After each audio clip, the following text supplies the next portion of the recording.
ඔබ අසන්නේ චින්තන මණ්ඩපය. සිතන මිනිසා වෙනස් කරන සංවාද. මෙහිදී අපි පොත්, මනස සහ ජීවිතය ගැඹුරු නමුත් සංසුන් ලෙස විමර්ශනය කරමු. හොඳ ආදායමක් තියෙනවා හැබැයි නිතරම මුදල් ප්‍රශ්නේ. එහෙම කෙනෙකු මුණ ගැහිලා තේරවද? ඔව් ඕනතරම්. එහෙමත් නැත්නම් අනිත් පැත්ත. ඒක තමයි ලොකු අධ්‍යාපනයක් නෑ, ලොකු උපාධි නෑ, ඒත් මුදල් පැත්තෙන් හරිම සංසුන් ස්ථාවර ජීවිතයක්. අපි සාමාන්‍යයෙන් හිතාගෙන ඉන්නෝනේ මේ සල්ලි කළමනා කරන එක ඒක දැනුම ගැන දෙයක් කියලා, ගණිතය, දත්ත හරියටම ඒක මොලේ ප්‍රශ්නයක් කියලා. ඒත් ඇත්ත කතාව ඒක නෙවෙයි. අපි මුදල් සම්බන්ධයෙන් ගන්න ගොඩක් වැරදි තීරණ වලට හේතුව ගණිතය නෙවෙයි. අපේ මනස. අපේ හැසිරීම. ඔව්. අද අපි කතා කරන්නේ යන්නේත් හරියටම ওই කාරණේ ගැන ලියවුණු අපූර්ව පොතක් ගැන. The Psychology of Money. Morgan හවුසල්ගේ. ඔව්. හැබැයි මේක අපි දන්න සාමාන්‍ය මුදල් ගැන ලියවුණු පොතක් නෙවෙයි. මූල්‍ය පෙළ පොතක් නෙවෙයි. කොහෙත්ම නෑ. ආයෝජන උපදෙස් දෙන අත්පොතකුත් නෙවෙයි. මේකේ ප්‍රස්තාරවත් සංකීර්ණ සූත්‍රවත් හොයාගන්න බෑ. ඒ වෙනුවට තියෙන්නේ කතාන්දර. කතාන්දර. හරිව රසවත් කතාන්දර. ඒ කතා හරහා තමයි හවුසල් අපිට පෙන්වන්නේ මිනිස්සු මුදල් ගැන හිතන විදිහ, සල්ලි වලට රියැක්ට් කරන විදිහ. ඒ කියන්නේ අපේ තීරණ වලට හේතුව තර්කයට වඩා හැසිරීම, අපේ බිහේවියර් එක. ඒක තමයි යාවරිම මෘදු විදිහට අපේ ඔළුවට දාන්නේ. මම හිතන්නේ පොතේ හරේ තේරුම් ගන්න හොඳම විදිය තමයි අර කතාන්දර දෙක. ඔව්. රොනල්ඩ් රීඩ්ගේ කතාව. පළවෙනි කතාවේ එක රොනල්ඩ් රීඩ් එයා ඇමරිකාවේ ගමක ජීවත් වුණු කෙනෙක්, වෘත්තියෙන් ඉස්කෝලේක මුරකරු කෙනෙක්. ඊට අමතරව ඉන්ධන පිරුම්හලක වැඩ කළා. හරිම charm සරල ජීවිතයක්. එයා 2014 දී වයස 92 දී මිය යනවා. ඊට පස්සේ තමයි පුදුම දේ වෙන්නේ. ඔව්. එයාගේ මරණයෙන් පස්සේ තමයි හැමෝම දැනගන්නේ එයාගේ වත්කම ඩොලර් මිලියන 8 පැනලා තිබුණා කියලා. ඩොලර් මිලියන 8ක්. ඒක සුළුපටු ගණනක් නෙවෙයි. ඒ කාලේ ඇමරිකාවේ මිය ගිය අයගෙන් 4000කටත් වඩා අඩු පිරිසකට තමයි එච්චර වත්කමක් තිබුණේ. කිසිම මූල්‍ය පුහුණුවක් නැති ගමක හිටපු පාසල් මුරකරු කෙනෙක් ඒ අතර ඉන්නවා. ලොතරැයියකින්වත් නෙවෙයි. එයා කලේ Tamanට ඉතිරි කරන්න පුළුවන් පොඩි මුදල ඉතිරි කළා. ඊට පස්සේ කොටස් වෙළඳ පොලේ ආයෝජනය කරා. දශක ගණනාවක් හරිම ඉවසීමෙන්. ඒක තමයි කතාවේ එක පැත්තක්. හැබැයි මේකේ සම්පූර්ණ අනිත් පැත්ත ගැනත් පොතේ තියෙනව නේද? ඔව්. ඒ තමයි රිචඩ් ෆැස්කෝන්. එයාට ඉතින් කිසිම දෙයක් අඩු නෑ. කිසිම දෙයක්. රොනල්ඩ් රීඩ්ගේ සම්පූර්ණ ප්‍රතිවිරුද්ධ චරිතය. හාවර්ඩ් විශ්වවිද්‍යාලයේ උපාධිධාරියෙක්. මෙරිල් ලින්ච් වගේ දැවැන්ත ආයතනයක ඉහළ විධායකයෙක්. මූල්‍ය ක්ෂේත්‍රයේ ප්‍රවීණයෙක්. එයා කොච්චර සාර්ථකද කියනවනම් වයස 40 ගණන් වලදීම විශ්‍රාමාරන් සමාජ සේවයට යොමු වෙන්න තරම් වත්කමක් තිබුණා. ඒත් 2008 මූල්‍ය අර්බුදයත් එක්ක හැමදේම කඩාගෙන වැටුණා. අධික ලෙස ණය අරන් හරිම අවදානම් ආයෝජන කරලා සම්පූර්ණයෙන්ම බංකොලොත් වෙනවා. ඔව්. අර නාන කාමරයේ 11ක් පිහිනුම් තටාක දෙකක් තිබුණු මන්දිරයත් බැංකුවට සින්න වෙනවා. ඉතින් බලන්න එක පැත්තකින් කිසිම මූල්‍ය පුහුණුවක් නැති මුරකරු කෝටිපතියෙක් වෙනවා. අනිත් පැත්තෙන් ඉහළම අධ්‍යාපනය පළපුරුද්ද තියෙන මූල්‍ය ප්‍රවීණයා බංකොලොත් වෙනවා. මේකෙන් උගන්වන පාඩම තමයි මූල්‍ය සාර්ථකත්වය කියන්නේ අර භෞතික විද්‍යාව වගේ නීති තියෙන දෙයක් නෙවෙයි. නෑ. ඒක හැසිරීම් රටා මත පදනම් වුණු දෙයක්. පොතේකට කියනවා මෘදු කුසලතාවයක්, soft skill එකක් කියලා. ඒ කියන්නේ මේක ඉලක්කම් එක්ක කරන වැඩකට වඩා හැඟීම්, ඉවසීම, විනය, තමන්ගේ ආශාවන් පාලනය කරගන්නව වගේ දේවල් එක්ක සම්බන්ධ දෙයක්. ඔයා කොච්චර බුද්ධිමත්ද කියනවට වඩා ඔයා හැසිරෙන්නේ කොහොමද කියන එක තමයි තීරණාත්මක. පොතේ තියෙන තව මූලිකම තර්කයක් තමයි කිසිවෙක් උමතු නෑ කියන එක. No one's crazy. ඒකෙන් කියන්නේ අපි මුදල් ගැන ගන්න තීරණ ඒවා පදනම් වෙන්නේ අපේ පෞද්ගලික අත්දැකීම් මත කියන එක. හැමෝටම පොදු තර්කයක් මත නෙවෙයි. නෑ. දුප්පත්කමේ හැදුණු කෙනෙක් අවදානම ගැන හිතන විදිය ධනවත් පවුලක හැදුණු කෙනෙක් හිතන විදියට වඩා සම්පූර්ණයෙන්ම වෙනස්. පොතේ තියෙන නේද අර අපූර්ව උපුටා ගැක්වීමත් අපේ අත්දැකීම් ලෝකෙන් හරි පොඩි කොටසක් වුණාට. ඔබේ මුදල් පිළිබඳ අත්දැකීම් ලෝකේ සිදුවී ඇති දේවලින් 0.00000001% වෙන්න පුරුවන්. ඒත් ලෝකයේ ක්‍රියාත්මක වන ආකාරය ගැන ඔබ හිතන විදිහෙන් 80%ක්ම තීරණය කරන්නේ ඒ අත්දැකීම් කියලා. ඉතින් එක කෙනෙක්ට පිස්සුවක් වගේ පේන දෙයක් තව කෙනෙක්ට හරිම තර්ක අනුකූල වෙන්න පුළුවන්. හොඳම උදාහරණය ලොතරැයිපත්. ඇමරිකාවේ අඩු ආදායම්ලාභී පවුල් අවුරුද්දකට ඩොලර් 400කට වඩා ලොතරැයි පත්වලට වියදම් කරනවා. හැබැයි ඒ ගානම හදිසියකට හොයාගන්නත් බෑ. ඒක තමයි පුදුමය. දැන් පිටතින් බලන කෙනෙකුට මූල්‍ය උපදේශකයෙකුට මේක පිස්සුවක්. තමන්ට තියාගන්න ඕන සල්ලි දිනන්න තියෙන ඉඩකඩ හරිම අඩු දෙයකට වියදම් කරනවා. ඒත් ඔවුන්ගේ පැත්තෙන් බැලුවත් ඔවුන් මෙලදී ගන්නේ ලොතරැයියක් නෙවෙයි. සිහිනයක්. සිහිනයක්. ධනවතුන් භුක්ති විඳින ජීවිතයක් ගැන මොහොතකට හරි හීන දකින්න අවස්ථාවක්. ඒකට ඒ ගාන ගෙවන එක ඔවුන්ගේ අත්දැකීම් වලට අනුව සාධාරණයි. ඒක හරිම බලවත් අදහසක්. අපි හැමෝම අපේම අත්දැකීම් කියන පුංචි කවුලුවෙන් තමයි ලෝකේ දිහා බලන්නේ. හරි. එතකොට පොතේ තියෙන ප්‍රධාන අදහස් වලට ගියොත් පළවෙනි එක ප්‍රමාණවත් කෙන සංකල්පය. enough. ඔව්. මං හිතන්නේ මිනිසු මුදල් සම්බන්ධයෙන් කරන ලොකුම වරද තමයි අර ඉලක්ක කණුව. ඒක නිතරම ඉස්සරහට ගෙනියන එක. තව ටිකක් කියන මානසිකත්වය. හරියටම. ප්‍රමාණවත් කියන තැන හඳුනා ගන්න බැරි වුණොත් කොච්චර හම්බ කළත් සෑහීමකටපත් වෙන්නේ නැහැ. ඊටත් වඩා භයානක දේ තමයි. අනවශ්‍ය අවදානම් ගන්නවා. ඔව්. Tamanට නැති දෙයක්, සමහර විට අවශ්‍යත් නැති දෙයක් වෙනුවෙන් Taman ළඟ දැනටම තියෙන දේවල් පරදුවට තියෙනවා. අර රිචඩ් ෆෝස්කෝන් වගේ එයාට ඕන හැමදේම තිබුණා. නිදහස, සල්ලි, කීර්තිය. ඒත් එයාට ප්‍රමාණවත් කියන සීමාව තිබුණේ නැහැ. තව ඕන වුණා. ඒ නිසා ගත්ත අවධානමෙන් තිබුණු හැමදේමත් නැති කරගත්තා. හරියටම. දෙවෙනි ප්‍රධාන අදහස සංයුක්ත වර්ධනය, කම්පවුන්ඩින්. මේක ගොඩක් දෙනෙක්ට තේරුම් ගන්න ටිකක් අමාරු දෙයක් නේද? ඔව්.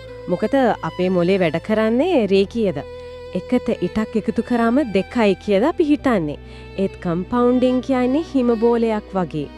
මුලින් හැමෙන් ගමන් කරලා කාලයත් එක්ක එකපාරටම ලොකු වෙනවා. ධනය ගොඩනගෙන්නේ එක රැයකින් ගන්න සුපිරි තීරණ වලින් නෙවෙයි. කාලයත් එක්ක ස්ථාවර වෙන්නේ එකෙන්. ඔව්. ප්‍රතිඵල හෙමින් පේන්න නිසා ගොඩක් අය මේ බලය අව탁ෂීර කරනවා. වොරන් බෆට් හොඳම උදාහරණයක්. එයාගේ වත්කමෙන් 99ක්ම ලැබුණේ වයස 50න් පස්සේ. 95ක්ම වයස 75න් පස්සේ. ඒ කියන්නේ යාගේ දක්ෂකම විතරක් නෙවෙයි. දශක ගණනාවක් වෙළඳ පොලේ රැඳී සිටීම. ඒක තමයි කාරණය.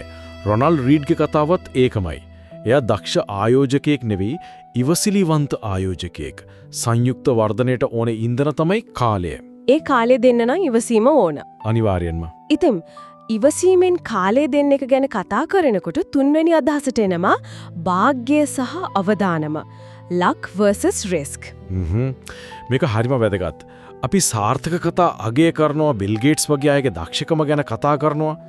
ඒත් ඒ සාර්ථකත්වයට හේතු වුණු භාග්‍ය කොටස ඒක අපි අමතක කරනවා. බිල් ගේට්ස් දක්ෂයෙක් තමයි. ඒත් යා පරිගණකයක් තිබුණ ලෝකයේ හරිම දුර්ලභ ඉස්කෝලයකට ගියා. ඒක භාග්‍යයක්. ඒ වගේම අසාර්ථකත්වයන් දිහා බලලා අපි හිතනවා ඒක සම්පූර්ණයෙන්ම යාළගේම වරදක් කියලා. හරියටම භාග්‍ය සහ අවදානම කියන්නේ එකම කාසියේ දෙපැත්ත. ඒ නිසා අනුන්ගේ සාර්ථකකම අන්ධ විදිහට කොපි කරනවට වඩා Tamanගේ පැවැත්ම survival ඒක තහවුරු කරගන්න එක වැදගත්. ඒක තමයි වැදගත්ම දේ. වෙළඳ පොලේ දිගු කාලයක් රැඳී සිටීම. රිචඩ් ෆොස්කෝන්ට කරන්න බැරි වුණේ ඒක. එයාගේ අවදානම් තීරණෝ ඔහුව ක්‍රීඩාවෙම අයින් කළා. සංයුක්ත වර්ධනයට අවස්ථාව ලැබෙන්න නම් ක්‍රීඩාවේ ඉන්නම ඕන. ඔව්. විනාශකාරී අවදානම් වලින් වැළකී ඉන්න එක ලොකුම ලාභය ගන්නවටත් වඩා වැදගත්. ඒක ඊළඟ අදහසට අපිව ගෙනියනවා නේද? ධනවත් සහ වත්කම් සහිත වීම අතර වෙනස. ඔව්. ගොඩක් දෙනෙක් පටලවා ගන්න දෙයක්. මොකද ඔකක් පේනවා අනික පේන්නේ නැහැ. රිච් කියන්නේ පේන දේ. ලොකු ගෙවල්, මිල අධික කාර්, ඉන්ස්ටාග්‍රෑම් එකේ දාන ෆොටෝ. ඒ කියන්නේ ඉහළ ආදායමක්. ඒත් ඒකෙන් කියවෙන්නේ නැහැ වත්කම් තියනවා කියලා. නෑ. වෙල්ත් කියන්නේ නොපෙනෙන දේ. ඒ කියන්නේ ඔයා වියදම් නොකරපු සල්ලි බැංකුවේ ආයෝජනවල තියෙන අනාගතයේදී ඔයාට නිදහස දෙන වත්කම්. පොතේ කියනවා අපි මිලාදික ෆෙරාරි එකක් දකින්නකොට අපි හිතන්නේ මම ඒ වගේ එකක් පැදෙව්වොත් මිනිස්සු මං ගැන කොච්චර පැහැදෙයිද කියලා. අපි කවදාවත් හිතන්නේ නෑ බලන්නේ රියදුරෝ දිහා එයා කොච්චර වත්කම් තියෙන කෙනෙක්ද කියලා. අපි අගය කරන්නේ භාණ්ඩය පුද්ගලයාව නෙවෙයි. ඒක තමයි උත්ප්‍රාසය. සැබෑ ධනයෙන් ලැබෙන්නේ භාණ්ඩ නෙවෙයි. නිදහස. නිදහස. තමන්ගේ කාලය තමන්ට ඕන විදියට පාලනය කිරීමේ හැකියාව. උදේට නැගිටලා මට අද ඕන දෙයක් මට ඕන කෙනෙක් එක්ක මට ඕන තරම් වෙලා කරන්න පුළුවන් කියලා කියන්න පුළුවන්කම. ඒක තමයි සැබෑම ධනය. ඉතින් මේ හැම දෙයකින්ම කියවෙන්නේ මොකක්ද? මේ දැනුම දෛනික ජීවිතයට යොදාගන්නේ කොහොමද? පොත අපිට කියන්නේ මූල්‍ය විශේෂඥයෙක් වෙන්න කියලා නෙවෙයි. නෑ. ඒ වෙනුවට මුදල් එක සාමකාමී සංසුන් සම්බන්ධතාවයක් හදාගන්න කියලා. අපිට පාලනය කරන්න පුළුවන් වෙළඳපොළ නෙවෙයි. ලෝකාර්ථිකයවත් පුලි අනුපාතවත් නෙවෙයි. අපිට පාලනය කරන්න පුළුවන් අපේ වියදම්, අපේ ඉතුරුම්, ඒ කියන්නේ අපේ හැසිරීම. තමන්ට ප්‍රමාණවත් කියන සීමාව හඳුනාගත්තම තමන්ගේ ආශාවන් පාලනය කරගත්තම මුදල් කියන්නේ උගුලක් නෙවෙයි. මෙවලමක් ජීවිතේ නිදහස ලබා දෙන මෙවලමක් බවටපත් වෙනවා. පොතේ අන්තිමට කියනෝ නේද අපි පරිපූර්ණ තර්කානුකූල රැෂනල් වෙන්න ඕන නෑ. අපි සාධාරණ රීසනබල් උනාම ඇති කියලා. ඒ දෙකේ වෙනස මොකද්ද? ඒක හරිම වැදගත්.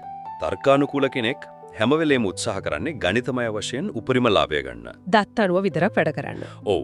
හැබැයි අපි රොබෝලා නෙමෙයිනේ. අපිට හැඟීම් තියෙනවා. සාධාරණ කෙනෙක් කියන්නේ තමන්ට රැයට නිමදියට නිදා ගන්න පුළුවන්, තමන්ට දරා ගන්න පුළුවන් මට්ටමේ අවදානමක් අරගෙන දිගුකාලීනව ක්‍රීඩාවේ ඉන්න උත්සාහ කරන කෙනෙක්. ඒක සමහර විට ගණිතමය වශයෙන් 100%ක හරි තීරණය නොවෙන්න පුළුවන්. නොවෙන්න පුළුවන්.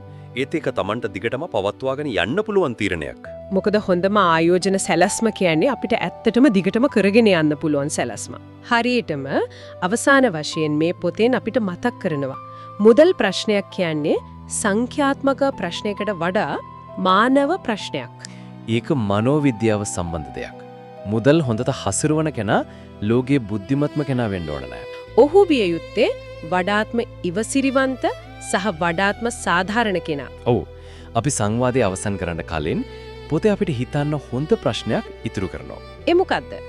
ඒ ප්‍රශ්නය තමයි අපි මුදල් ගැන දැඩිව විශ්වාස කරන නමුත් අපේ පටු පෞද්ගලික අත්දැකීම් මත විතරක් පදනම් වුණු පුළුල් යථාර්ථයට සමහර විට සම්බන්ධ නැති එක් විශ්වාසයක් කුමක්ද? මං හිතනවා හැමෝම තමන්ගේ මේ ප්‍රශ්නය අහලා බලන්න ඕන. ඒක අපේ මූල්‍ය හැසිරීම තේරුම් ගන්න හොඳ පටන් ගැම්මක් වේවි. ඔබ මෙවැනි මුදල්, මනස සහ ජීවිතේ ගැඹිරි ලෙස විමර්ශනය කරන සංවාදවලට කැමති නම් මෙවැනි අන්තර්ගතයන් නිතර අසන්න ඔබට සුදුසු වෙලාවක subscribe හෝ follow කරන්න. ඊළඟ වැඩසටහනකින් නැවත හමුවෙමු. චින්තන මණ්ඩපය තුලින් අද අපි කතා කරේ මෝගන් හවුසෙල් විසින් රචිත Psychology of Money කියන කෘතියේ අදහස් කීපයක් පිළිබඳවයි. මේ වගේම ගැඹුරු අදහස් සමගින් වටිනා කෘතියක් පිළිබඳ අදහස් අරගෙන ලබන සතියේත් අපි එන්නම්. ඔබ මේ වගේ මිනිස් හැසිරීම, සමාජය සහ නූතන ලෝකයේ සත්‍ය ගැඹුරු ලෙස විමර්ශනය කරන සංවාදවලට කැමති නම් මෙවැනි කන්ටෙන්ට් නිතර අසන්න කැමති නම් චින්තන මණ්ඩපය subscribe කරන්න. ඊළඟ එපිසෝඩ් එකකින් නැවත හමුවෙමු. එහෙමනම් ඔබට සුබ රාත්‍රියක්. චින්තන මණ්ඩපය සිතන මිනිසා වෙනස් කරන සංවාද. පොත්, මනස සහ සමාජය අතර ගැඹුරු නමුත් සරල සිංහල සංවාදයක්. ලෝක ප්‍රසිද්ධ අදහස්, ප්‍රායෝගික මනෝවිද්‍යාව, ජීවිතයට භාවිතා කළ හැකි දැනුම.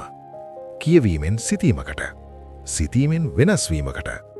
චින්තන මණ්ඩපය හුදෙක් පොඩ්කාස්ට් එකක් නොවේ. සිතන මිනිසා සඳහා නිර්මාණය කළ සංවාද මණ්ඩපයකි.